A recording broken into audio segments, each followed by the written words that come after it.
Hi, I'm making some chicken baby food for my baby. I'm using thighs. This is a dark meat, which is higher in iron than the white meat, so it's a really good option for baby's first meat.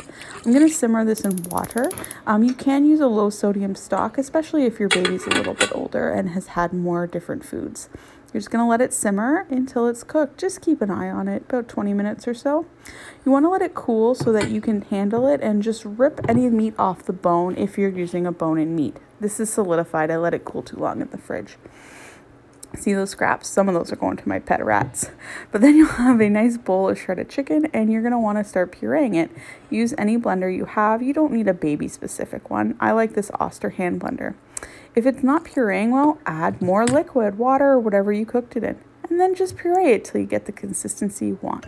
I've got a lot here. We're going to be freezing it. These are big containers, are good for stuff that's going to be eaten right away.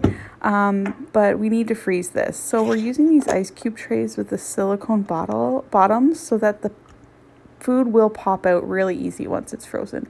So we're going to start filling. I had enough to fill an entire tray, and then I had some left over, so started filling a second, and then had some in a little container for the next day to eat. I'm going to put it in the freezer, and then once it's frozen, pop those out and put them in a labeled bag, and then you can use the trays for another food.